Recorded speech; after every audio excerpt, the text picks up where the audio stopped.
పత్రిక 6వ అధ్యాయము 1-2 వచనాలు అందరం కలిసి చదువుకుందాం. ముఖ్యంగా బాప్తిసం తీసుకునేటువంటి వారు కూడా మరి ఇక్కడ కూర్చునేటువంటి సంఘంలో ఉన్నటువంటి ప్రతి ఒక్కరు మనందరం కూడా కలిసి బిగ్గరగా చదువుకుంటాం. కాబట్టి నిర్జీవ క్రియలను విడిచి మారు మనసు పొందుటయు దేవుని యందలి విశ్వాసమును బాప్తిస్మములను గూర్చిన బోధయు అస్సనిక్షేపణమును మృతుల పునరుత్థానమును నిత్యమైన తీర్పును ఆను పునాది మరలా వేయక క్రీస్తును గూర్చిన మూలోపదేశము మాని సంపూర్ణుల మౌటకు సాగిపోదము. అపోస్తుల కార్యములు 9వ అధ్యాయం. అపోస్తుల కార్యములు 9వ అధ్యాయం. అపోస్తుల కార్యములు 9వ అధ్యాయము 17-18 వచనాలు. అపోస్తుల కార్యములు 9, 17, 18 వచనాలు. అననీయ వెళ్ళి ఆ ఇంట ప్రవేశించి అతని మీద చేతులుంచి, సౌలా సహోదరుడా, నీ వచ్చిన మార్గములో నీ కనబడిన ప్రభువైన యేసు నీవు దృష్టి పొంది పరిశుద్ధాత్మతో నింపబడినట్లు నన్ను పంపి ఉన్నాడని చెప్పాను. అప్పుడే అతని కన్నుల నుండి పొరల వంటివి రాలగా దృష్టి కలిగి లేచి బాప్తిస్మం పొందెను. తరువాత ఆహారము పుచ్చుకొని బలపడి. గలతీయులకు రాసిన పత్రిక 3వ అధ్యాయము 27-28 వచనాలు. గలతీ 3, 27-28 వచనాలు. క్రీస్తులోనికి బాప్తిస్మం పొందిన మీరందరూ క్రీస్తును ధరించుకుని ఉన్నారు. ఇందులో యూదుడని గ్రీసు దేశస్థుడని లేదు, దాసుడని స్వతంత్రుడని లేదు, పురుషుడని స్త్రీ అని లేదు, యేసు క్రీస్తునందు మీరందరూ ఏకముగా ఉన్నారు. దేవునికి స్తోత్రములు. ఈ సమయంలో మరి హస్తనిక్షేపణ ఈ యొక్క కార్యక్రమంలో అనుగ్రహించేటువంటి లేఖన భాగంలో నుండి పరిశుద్ధాత్మ దేవుడు మనందరికీ కావలసిన మాటలు దయచేయునుగాక. ఇంతకుముందు మరి ప్రియబిడ్డలు ప్రభువైన యేసుక్రీస్తునందు విశ్వాసం ఉంచి ఇప్పటి వరకు ఈ రోజు వరకు కూడా వారు సంఘంలో కొనసాగుతూ వచ్చారు. అయితే ఇప్పుడు వారు బహిరంగంగా బాప్తిస్మము ద్వారా, బాప్తిస్మములో సాక్ష్యం ఇచ్చడం ద్వారా అనేకులకు తెలియచేసినటువంటి వారుగా ఉంటూ వస్తుంటున్నారు. అయితే ఇప్పుడు హస్తనిక్షేపణ ఎందుకు మనము చేస్తూ ఉన్నాము, కారణం ఏంటిది అని అంటే, ఇంతకాలము నీవు ఒంటరిగానే ఉన్నావు, ఇప్పటి నుండి నీవు ఒంటరివి కాదు, మరి సంఘంలో ఒక సభ్యుడవు అని తెలియచేయుట. సంఘంలో అంటే మన ఇక్కడ సంఘంలో కాదు, ఎక్కడ సంఘంలో? దేవుని యొక్క సార్వత్రిక సంఘంలో మనము ఒక అంగముగా లేకపోతే సభ్యుడిగా దేవుడు చేసుకుంటూ వచ్చాడు. అందుకనే ఇప్పుడు అపోస్తుల కార్యములు 9వ అధ్యాయం 17-18 వచ్చిన ప్రకారంగా అననీయ ఏమని చెప్తూ ఉన్నాడు సౌలుతో అని అంటే, సౌల సహోదరుడా, అపోస్తుల కార్యములు 9వ అధ్యాయము 17-18 వచనంలో రాయబడుతూ వచ్చింది. ఏముందంటే అక్కడ, సౌల సహోదరుడా. సహోదరుడా అని అంటే అర్థం ఏంటిది? సహా ప్లస్ ఉదరుడు అంటే ఒకే పొట్టలో నుంచి పుట్టిన వాళ్ళు, అన్నదమ్ములు, ఒకే రక్తము పంచుకొని పుట్టినటువంటి అన్నదమ్ములు. అంటే వారికి తండ్రి ఒక్కడే ఇద్దరా? ఒక్కడే తండ్రి. కాబట్టి ఒకే తండ్రి, ఒకే జాతి, అదే రాజులైన యాజక సమూహము, ఒకే ఇంటి పేరు కూడా. మనం ఒకే ఇంటి వారమంట. మీ ఇంటి పేరు ఏంటిదంటే పలానా అని చెప్తాం. అయితే ఏ భేదం లేకుండా దేవుని యొక్క సన్నిధిలో బాప్తిసం తీసుకున్నటువంటి మనందరం కూడా ఒకే తండ్రికి పుట్టినటువంటి వారము. ఒకటే జాతి, కులము, మతము, జాతి, రంగు, భాష ఇవన్నీ కూడా లేవు. ఇంకా భేదాలు ఇంత క్రితం ఉన్నటువంటి ఆ భేదాలన్నీ కూడా ఇప్పుడు అవి లేవు. ఇంకా అవన్నీ వాటన్నిటి కొరకు మనం చనిపోయి ఇప్పుడు మనము క్రీస్తు మనలో నివసిస్తున్నాడు. క్రీస్తు కొరకే మనము జీవించడానికి తీర్మానం చేసుకొని బాప్తిసం తీసుకుంటూ వచ్చాం. కాబట్టి ఈ యొక్క బాప్తిసం గురించి కూడా చాలామందికి కన్ఫ్యూజన్ ఉంటుంది. చాలామంది కన్ఫ్యూజన్ చేసేటువంటి చాలామంది ఉన్నారు. నేను సేవకు కొత్తగా వచ్చినటువంటి దినాలలో 2001, 2002 ఆ ప్రాంతంలో ఒక ప్రాంతానికి పోతే అక్కడ ఒక వ్యక్తి సంఘాన్ని నడిపిస్తూ అనేకులను కలవరపరుస్తూ వచ్చాడు. ఏంటిదంటే అతని యొక్క బోధ బాప్తిస్మములు 5 బాప్తిస్మాలు ఉన్నాయంట. ఎన్ని బాప్తిసాలు ఉన్నాయి? 5 బాప్తిసాలు. మీకు కూడా ఎవరైనా చెప్తారేమో, బయట పోతే చాలామంది ఇలాంటి బోధలు కూడా ఉన్నాయి. అంటే నా దగ్గర కూర్చొని సరే అని అతన్ని దర్శిస్తూ వచ్చినప్పుడు అతను నాతో అన్నాడు, నేను 3 బాప్తిసాలు పొందాను అన్నయ్య, ఇంకా 2 బాప్తిసాలు ఉన్నాయని చెప్పాడు. అంటే ఎక్కడ దీనికి రుజువు ఏంటిది చూపి అని అంటే హెబ్రీ పత్రిక 6వ అధ్యాయం. ఇప్పుడు మనం చదువుకున్నాం కదా, ఈ 6వ అధ్యాయంలో ఈ 1-2 వచనాలు చదివినాడు. కాబట్టి మీరు అనుకున్నట్టు బాప్తిసం ఒకటి కాదు, చాలా ఉన్నాయి, 5 ఉన్నాయి అని ఒక డైరీ తీసి ఆ డైరీలో రాసుకున్నటువంటి సిద్ధాంతాలన్నీ కూడా చెప్తూ వచ్చాడు. అప్పుడు సేవకు నేను అప్పుడే కొత్తగా పోయాను, నాకు కూడా చాలా విషయాలు అప్పుడు తెలియదు, చాలా కన్ఫ్యూజన్ అయింది. ఎలా ఇదేందబ్బా, నాకు ఎవరు చెప్పలేదే, చిన్నప్పటి నుంచి నేను దేవుని వాక్యాన్ని వింటున్నా కానీ 5 బాప్తిసాలు ఉంటాయని ఎవరు చెప్పలేదే అని ఈయనకి ఎలా నేను ఆన్సర్ చెప్పాలి, ఏ విధంగా సమాధానం చెప్పాలి, ప్రభువా నాకు సహాయం చేయి అని నేను ప్రార్థన చేసుకున్నాను. ప్రార్థన చేసుకుంటే వెంటనే సెకండ్లోనే దేవుడు నాకు ఒక గ్రహింపిచ్చాడు. నేను ఆ మాట ఎప్పుడైతే అడుగుతున్నానో దేవుడు గ్రహింపిచ్చాడు.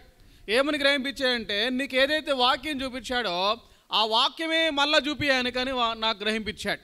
అప్పుడు నేను ఈ వాక్యాన్ని మళ్ళీ చదువుతూ వచ్చినప్పుడు ఇక్కడ బాప్తిస్మములు అని ఉంది, కానీ 2వ వచనంలో ఏమని ఉందంట, అను పునాది మరలా వేయక. అంటే మరల బాప్తిస్మములను గూర్చిన బోధ, విశ్వాసము, మారు మనస్సు, ఆస్తి నిక్షేపణ, మృతుల పునరుత్థానము, నిత్యమైన తీర్పు అను పునాది ఏం చేయొద్దు మరలా, అదనమాట. కాబట్టి ఈ మాట ఎప్పుడైతే నేను చూపించానో అప్పుడు ఆయనకు ఏం అర్థం కాలే. ఇప్పుడు నేను ఏం చెప్పాలనుకొని ఆయన ఏమన్నాడంటే, నేను మళ్ళీ తర్వాత డైరీలో రాసుకుని వచ్చి నీతో మాట్లాడతానన్నయ్య అని చెప్పి వెళ్ళిపోయాడు. మళ్ళీ ఇంతవరకు కూడా ఆ వ్యక్తి రాలేదు. 20 సంవత్సరాలు అయింది, ఇప్పటి వరకు కూడా ఆ వ్యక్తి మళ్ళీ తిరిగి కనిపించలేదు. కాబట్టి చాలామంది ఆయన కన్ఫ్యూజన్ చేస్తూ ఉంటారు. మరి ఈ అనేక రకమైనటువంటి పరిస్థితుల్లో గుండా మనం వెళ్ళినప్పుడు దేవుని వాక్యాన్ని బాగుగా చదివినప్పుడు అనేక సంగతులను దేవుడు బయలుపరిచేటువంటి వాడుగా ఉంటున్నాడు. కాబట్టి బాప్తిసం పొందినటువంటి మనము ఈ యొక్క హాస్య నిక్షేపణ ద్వారా సహోదరులు. కాబట్టి మరి ఒకటే తండ్రికి కుమారులు, ఏ భేదము లేకుండా. అందుకనే విశ్వాసం ఒక్కటే, బాప్తిసం ఒక్కటే, నిరీక్షణ ఒక్కటే, దేవుడు కూడా ఒక్కడే. ఈ విధముగా మరి ఈ యొక్క దేవుని సార్వత్రిక సంఘములో చేర్చబడినటువంటి మనము సంఘము అని పిలువబడుతుంటున్నాం. దేవుని యొక్క వాక్యములో ఒకే ఒక సంఘము. ఈనాడు అనేక సంఘాల పేర్లు ఉన్నాయి, అయితే ఆ సంఘమే క్రీస్తు యొక్క శరీరము. అపోస్తుల కార్యములు 2వ అధ్యాయము 47వ వచనము మరియు మత్తయి సువార్త 16వ అధ్యాయము 18వ వచనంలో రాయబడుతూ వచ్చింది. కాబట్టి అనేకులు కూడా ప్రభువైన యేసుక్రీస్తునందు విశ్వాసం ఉంచిన తర్వాత ఏం చేశారు? అపోస్తుల కార్యములు 2వ అధ్యాయము, బాప్తిసం తీసుకుంటే అయిపోయిందా, ఇంకేం చేసేది లేదా అని ఉంటే ఇంకా చేసేది ఉన్నది. ఏం చేయాలంటే అపోస్తుల కార్యం 2వ అధ్యాయము, అపోస్తుల కార్యములు 2వ అధ్యాయం ఈ 41వ వచనం నుండి విశ్వాసం ఉంచినటువంటి వారు దేవుని వాక్యాన్ని అంగీకరించిన తర్వాత, బాప్తిసము తీసుకున్న తర్వాత అపోస్తుల బోధ యందును, సహవాసం యందును, రొట్టె విరుచుట యందును, ప్రార్థన చేయట యందును 42వ వచనంలో ఏం చేసినారంటే వాళ్ళు ఎడతెగకుండా ఉన్నారు. అపోస్తుల బోధ, సహవాసము, రొట్టె విరుచుట, ప్రార్థన చేయుట. ఇప్పుడు ఈ టేబుల్కి ఎన్ని కాళ్ళు ఉన్నాయి చెప్పండి? 6, 8, 4 ఉన్నాయి కదా, అక్కడ 2, ఇక్కడ 2 ఉన్నాయి. ఇప్పుడు ఈ కాలు ఒకటి నేను తీసేసాను అనుకోండి, ఈ కాలు ఒకటి తీసేస్తే ఏమవుతుంది? దీని మీద భారం ఎప్పుడైతే మోపుతానో అప్పుడు ఈ టేబుల్ ఏమైపోద్ది? డౌన్ అయిపోద్ది. కాబట్టి కుంటి టేబుల్ అంటారు, బలం లేదు దీనికి. అలాగే దేవుని యొక్క సంఘములో అంగముగా చేర్చబడినటువంటి మనము కూడా ఈ 4 చాలా ప్రాముఖ్యమైనవి. ఒకటి అపోస్తుల బోధ, 2వది సహవాసము, 3వది రొట్టె విరుచుట, 4వది ఇది చాలా ప్రాముఖ్యమైనది. కాబట్టి క్రైస్తవ జీవితంలో ఈ 4 ఎవరైతే అనుసరించారో వారు స్థిరంగా నిలవబడలేరు. కాబట్టి ఈ 4 ఎవరైతే చేస్తారో వారు స్థిరంగా నిలబడేటువంటి వారుగా ఉంటున్నారు. అయితే 47వ వచనంలో చివరి భాగంలో ఇక్కడ రాయబడుతూ వచ్చింది, చివరి వచనంలో వారు మరి ఇంటింట రొట్టె విరుచుచు దేవుని స్తుతించుచు దేవుని దయ పొందినటువంటి వారే ఆనందముతోనూ నిష్కపటమైన హృదయముతోనూ ఆహారము పుచ్చుకొనుచుండిరి. నిజంగా దేవుని యొక్క సంఘములో అంగములుగా చేయబడుతూ వచ్చా. అంగములు అంటే అర్థం ఏంటంటే, ఇప్పుడు నా శరీరం ఉంది, ఈ శరీరానికి అంగములు ఏంటిదంటే చేతులు, తర్వాత కాళ్ళు, తర్వాత ముక్కు, చెవులు, ఇవన్నీ కూడా అంగములు అన్నమాట, అవయవములు. కాబట్టి ప్రతి శరీరానికి ఒక అవయవం చేయలేదనుకోండి, ఇప్పుడు ఏమంటారు, నన్ను వికలాంగుడు అంటారు. కాళ్ళు లేదనుకోండి, అప్పుడు ఏమంటారు, నన్ను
వరాలను ఎవరైతే నమ్మి బాప్తిసము తీసుకొని అరే ప్రభు యొక్క మరి సన్నిధిలో ముందుకు అడుగు పెడుతుంటున్నారో వారికి దేవుడు ఏం చేస్తున్నాడంటే కృపావరాలను ఇస్తున్నాడు. 12వ అధ్యాయము మొదటి కొరింథీ 4వ నుండి మీరు ఇంటికి పోయిన తర్వాత చదువుకోండి.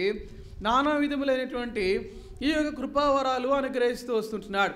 కాబట్టి ఒకరికి విశ్వాసము, జ్ఞానవాక్యము, బుద్ధివాక్యము, అద్భుత కార్యములు చేయ శక్తి, తర్వాత భాషలు మాట్లాడే శక్తి, అర్థం చెప్పే శక్తి, ఈ విధంగా రకరకాలైనటువంటి కృపావరాలను దేవుడు అనుగ్రహిస్తుంటున్నాడు. కంటే ఒక్కొక్కరికి ఒక్కొక్కటి, లేకపోతే అవసరమైన కొలది పరిశుద్ధాత్మ దేవుడు ఏం చేస్తున్నాడంటే పంచి ఇస్తున్నాడు. కాబట్టి ఈ కృపావరాలు పొందుకున్నటువంటి వారు చాలామంది ఏం చేస్తారంటే, నేను ప్రార్థన చేస్తే దయ్యాలు వదిలిపోతాయి, నేను ప్రార్థన చేస్తే రోగాలు స్వస్థపరచబడతాయి అని గర్విస్తారు, అతిశయిస్తారు. కానీ దేవుని యొక్క సంఘంలో నీవు ఫ్రీగా వాడాలని దేవుడు నీకు ఇస్తున్నాడు. ఏదైతే వరము దేవుడు నీకు ఇస్తున్నాడో ఆ యొక్క వరాన్ని నువ్వేం చేయాలి? ఫ్రీగానే వినియోగించాలి. కాబట్టి ప్రతి ఒక్కరికి కూడా ఒక్కొక్క వరాన్ని ప్రభు ఇస్తున్నాడు. అవే ఏంటిదంటే కృపావరములు. మీరు ఇంటికి వెళ్ళిన తర్వాత ఈ మొదటి కొరింథీ పత్రిక 12వ అధ్యాయము 4 నుండి 11వ వచనముల వరకు కూడా మరి ఇక్కడ దేవుడు ఇస్తుంటున్నాడు. అయితే ఎఫెసీ రాసిన పత్రిక 4వ అధ్యాయం 16వ వచనము మరియు 2వ తిమోతి 1వ అధ్యాయం 16వ వచనం ప్రకారముగా ఈ కృపావరాలను దేవుడు ఎందుకు ఇస్తున్నాడు? కారణం ఏంటిదంటే శరీరం అంతటి క్షేమాభివృద్ధి కొరకు, అంటే సంఘము క్షేమాభివృద్ధి పొందడానికి బాప్తిస్మ పొందినటువంటి ప్రతి ఒక్కరికి కూడా పరిశుద్ధాత్మ దేవుడు ఏమిస్తున్నాడు? మనకి కృపావరములే ఇస్తున్నాడు. ఈ కృపావరములను సంఘం యొక్క క్షేమాభివృద్ధి కొరకే మనం వాడాలి. కాబట్టి బాప్తిస్మ పొందినటువంటి ఇక్కడ కూర్చున్నటువంటి ఈ యొక్క ప్రియ బిడ్డలు దేవుని యొక్క సంఘములో, దేవుని యొక్క గృహములో ఎట్లా ఉండాలంటే ఒక స్తంభం లాగా ఉండాలి, ఒక పిల్లర్ లాగా ఉండాలి. కాబట్టి పిల్లర్ లేకపోతే ఏమవుతుందండి?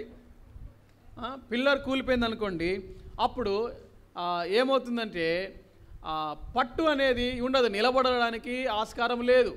కాబట్టి ఆ పిల్లరు చాలా ప్రాముఖ్యమైనది. అలాగే ప్రతి ఒక్క వ్యక్తి కూడా దేవుని యొక్క గృహములో ఒక స్తంభం వలె ఉండాలి. కాబట్టి దేవుని యొక్క సంఘము క్షేమాభివృద్ధి కొరకే పాటుపడేటువంటి వారుగా ఉండాలి. ప్రకటన గ్రంథం 3వ అధ్యాయము 12వ వచనంలో రాయబడుతూ వచ్చింది. చూడండి, ప్రకటన 3:12 వచనం. ప్రకటన గ్రంథం 3వ అధ్యాయము ప్రకటన 3:12 వచనం. ప్రకటన గ్రంథం 3వ అధ్యాయం 12వ వచనం. జయించి వాని నా దేవుని ఆలయములో ఒక స్తంభముగా చేసేదను, అందులో నుండి వాడికి మీదటికి వెలుపలికి పోడు. మరియు నా దేవుని పేరును పరలోకములో నా దేవుని ఎద్దు నుండి దిగి వచ్చిన నూతనమైన యెరూషలేమును నా దేవుని పట్టణపు పేరును నా క్రొత్త పేరును వాని మీద రాసేదను. ఈ సమయంలో దేవుని యొక్క గృహములో స్తంభముగా చేయబడినటువంటి నీకు ఒక ప్రత్యేకమైనటువంటి పనిని ఇస్తున్నాడు, నీకు ఒక వాగ్దానాన్ని కూడా ఇస్తున్నాడు. ఈ సమయంలో ఆస్తి నిక్షేపణ చేయబడుతున్నప్పుడు నీకు ఒక వాగ్దానం ఇవ్వబడుతుంది. కాబట్టి బాప్తిసం తీసుకున్నటువంటి నీకు దేవుడు వాగ్దానం ఇస్తుంటున్నాడు, దేవుడు నీతో మాట్లాడుతుంటున్నాడు, నీ చేయవలసినటువంటి పనిని గురించి బోధిస్తూ ఉన్నాడు. ఏదో సంఘంలో బాప్తిసం తీసుకొని మరి ఇంతకుముందు ఉన్నట్లుగా ఉండేది కాదు. బాప్తిసం తీసుకున్న తర్వాత దేవుని ఇంట్లో అనేకమైనటువంటి పనులు కొరికినటువంటి భారము కలిగి ఉండాలి. మరి పెద్దవారు దేవుని దాసులు ఏదైతే చెప్తున్నారో దానికి లోబడి పని చేసేటువంటి వారుగా ఉండాలి. వారు ఏ పని అప్పగించినప్పటికీ దాన్ని నమ్మకంగా చెయ్యాలి, హృదయపూర్వకంగా చెయ్యాలి. ఎందుకంటే అది మనుషులకు చేసినట్టు కాక ఎవరికి చేసినట్టు?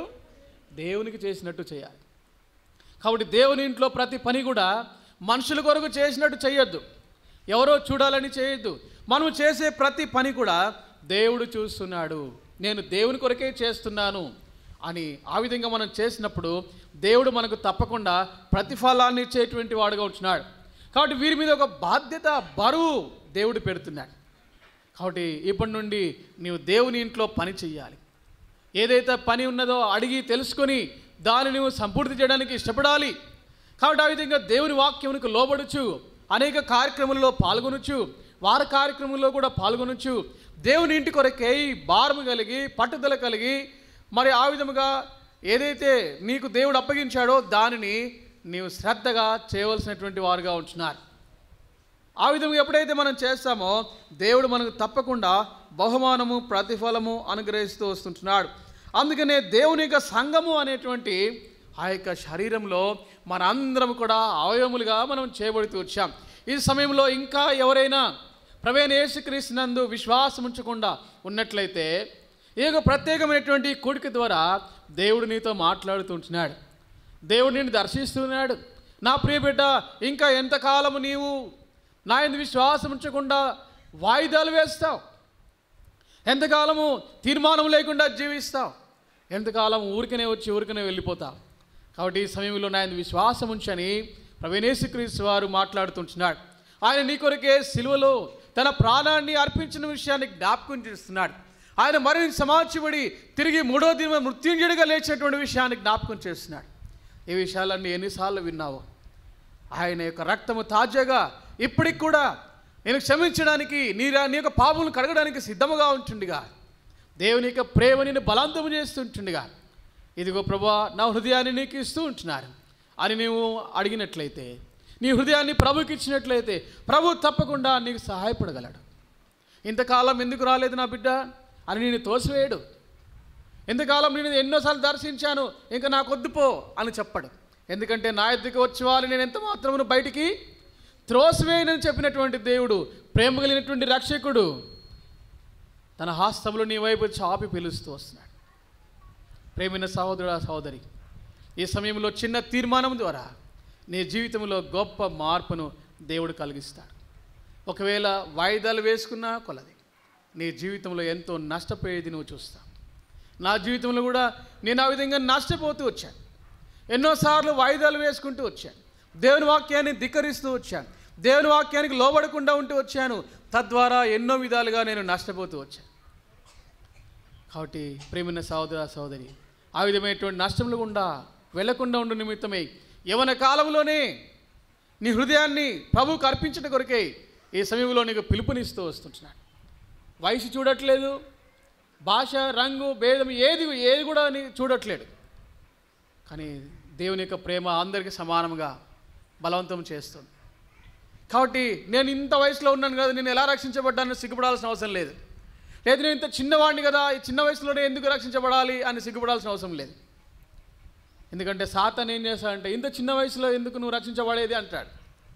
అందుకని ఒక వ్యక్తి దగ్గరికి పోయి నేను అడిగాను, చిన్న పిల్లవాడిగా ఉన్నప్పుడు అడిగాను, అయ్యా రక్షించబడాలి, ఇంత చిన్న వయసులోనే నువ్వు దేవునికి నీ హృదయాన్ని ఇవ్వాలి అని అంటే ఆ పిల్లోడు అన్నాడు, ఇంత చిన్న వయసులో ఎందుకు అంకుల్ ప్రభువుని నమ్ముకునేది అన్నాడు. తర్వాత యవన వయసులో ఉన్నటువంటి సహోదరుడి దగ్గరికి వెళ్ళి అడిగాను, నువ్వు యవన వయసుడుగా ఉన్నప్పుడే నీ హృదయాన్ని దేవునికి ఇవ్వాలి, నీ జీవితాన్ని ప్రభువుకి ఇవ్వాలి. నేను కూడా యవన కాలంలో నా జీవితాన్ని దేవునికి ఇచ్చాను. కాబట్టి లెమన్ ఇవాంజలికల్ ఫెలోషిప్ నాయకుడు లేకపోతే మరి అధ్యక్షుడైనటువంటి ఫౌండర్ అయినటువంటి జాషువా డానియల్ గారు మరి ఆయన యవన కాలపు ప్రేమ దేవునికే అనేటువంటి ఆ యొక్క బుక్ రాస్తూ వచ్చాడు. నేను సుమారు అది 20 సంవత్సరాల క్రితము 25 సంవత్సరాల క్రితం నేను ఆ బుక్ చదివాను. ఆ యొక్క పుస్తకము ద్వారా నిజంగా చూస్తే తన యొక్క జీవితం యవన కాలం దేవునికి ఇచ్చడం అనేది చూస్తూ వచ్చాను. చాలామంది ఏం చేస్తారంటే అంత వయసు అయిపోయిన తర్వాత ముసలి వయసులో దేవునికి ఇస్తారు తమ జీవితాన్ని. అయితే యవన కాలంలో ఎవరైతే యవన కాలంలో దేవుని యొక్క కాడి మోయిట నరునికి మేలంట. కాబట్టి ఆ విధముగా యవన కాలంలోనే దేవుని యందు విశ్వాసం ఉంచుట ఎంతో మేలు. తన జీవితం అంతా యవన వయసులో ఆ యవన కాలంలోనే దేవునికి ఇచ్చడం ద్వారా దేవుడు తనను ఆశీర్వదించాడు. ఎన్నో ప్రాంతాలలో మరి ఆయన సేవ చేస్తూ వచ్చాడు.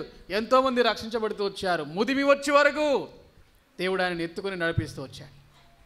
నిజంగా ఈ యొక్క సమయంలో ప్రశ్న వేయబడుతుంది ఏంటిదంటే, నీ యవన కాలము ఎవరికి ఇవ్వాలనుకుంటున్నావు? దేవునికి ఇవ్వాలనుకుంటున్నావా? లేకపోతే నీ ఫ్రెండ్కి ఇవ్వాలనుకుంటున్నావా? లేకపోతే ఇంకెవరికి ఇవ్వాలనుకుంటున్నావు? ఒకవేళ నీ యవన కాలము ప్రేమ దేవునికి ఇవ్వాలని ఆశపడుతూ ఉంటే, ఈ సమయంలో తీర్మానం చేసుకుంటే దేవుడు నిన్ను ఆశీర్వదిస్తాడు, దేవుడు నిన్ను దీవిస్తాడు, దేవుడు నిన్ను బహుగా ఫలింపజేస్తాడు. అనేక చోట్ల కూడా దేవుడు నిన్ను వాడుకుంటాడు. ఒకవేళ వద్దులే నాకెందుకు ఇది అని నువ్వు అనుకుంటే, దేవుడు ఇచ్చేటువంటి మేలులు నీవన్నీ కూడా కోల్పోయేటువంటి వారుగా ఉంటావు. అందుకని ఈ సమయంలో దేవుడు నీతో మాట్లాడుతుంటుండగా నీ హృదయాన్ని ప్రభువుకి ఇస్తే ప్రభు నిన్ను ఆశీర్వదిస్తాడు.